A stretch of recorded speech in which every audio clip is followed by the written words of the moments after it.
Paano nga balagyan ng Todo Data 30 ang SIM card mo? Let's start. Mga kailangan. SIM card pwede kahit anong network. Make sure na hindi pa na-register dati sa DSCM ang SIM card mo.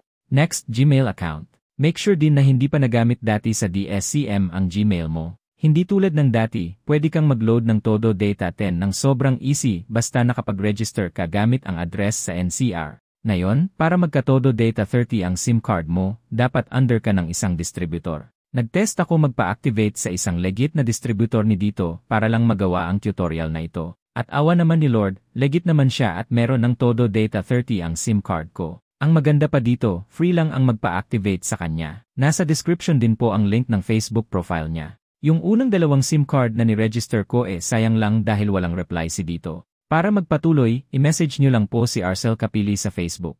Sabihin nyo lang magpapa-activate kayo ng Todo Data 30 sa SIM card nyo. Take note, free po ang magpa-activate sa kanya. Then, magme-message siya ng kailangan mong fill-upan. Ang iyong name, address, email, at SIM card number. Fill-upan lamang ang mga kailangan at isend ito sa kanya. Sunod, magre-reply siya na may magte-text galing from dito. Hintayin lamang ang text ni dito. Pag dumating na, makikita mo ang mga text na ito. Meaning, okay na ang account mo. Next, i-open na ang iyong DSCM account.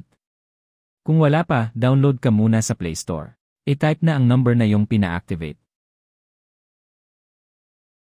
Then click Sign In.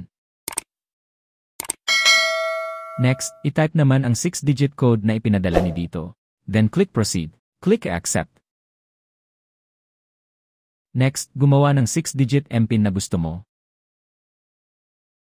Then click Create. I-type ulit ang MPIN para ma-verify. Then click Confirm. Then click Continue. Sunod, i-type na ang MPIN na kagagawa mo lamang. At matagumpay kang nakalagin sa iyong DSCM, General Trade Retailer account. Next, click Escape. Then click Done. I-click lang ulit ang Escape. Sa Permission, i-click lang ang While using the app, then click Dismiss. Sa Request Reload Balance, mag-click lang sa kahit saan para ma-close ito. I-check natin if may Todo Data 30 na ang aking account. I-click lang ang Promo for Customer.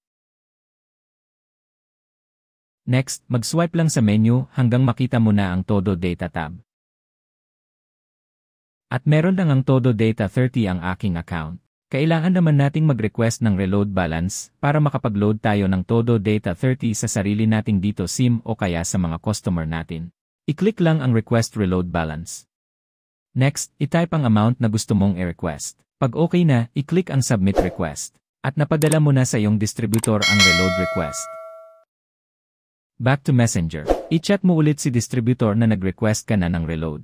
Magre-reply siya ng option kung saan ka pwede magbayad para sa iyong reload request. Note lang po, payment first po ito. Sinubukan ko na kahit medyo kinakabahan, 30 pesos lang naman. Ang ginamit kong pambayad para sa request ay GCash. Open your GCash account. Then, i-click ang Send. Sunod, i-click naman ang Express Send. I-type na ang GCash number ni distributor. I-type din ang amount ng iyong reload request. Make sure na kung anong amount ang ni-request mo sa DSCM app, yun din ang amount na isisend mo sa GCash ni distributor. Pag okay na, i-click na ang Next. Then click a Confirm. Then click Send. I-screenshot ang iyong resibo kasi hihingi si distributor nito. Back to Messenger. I-chat mo lang si distributor na nasend mo na ang pera sa GCash. Then isend mo na din ang resibo mo sa GCash. May dadating na text from dito na successful ang iyong reload request. Back to the SCM app, i-check lang kung pumasok na ang reload balance request. Pwede ka nang mag-load ng Todo Data 30. I-click lang ang Promo for Customer. Pumunta sa Todo Data tab. I-type na ang iyong dito number. I-select ang Todo Data 30 promo. At i-click ang Buy Promo. Salamat po sa panonood. Don't forget to like and subscribe. If may tanong po, comment lang po sa baba. Thank you.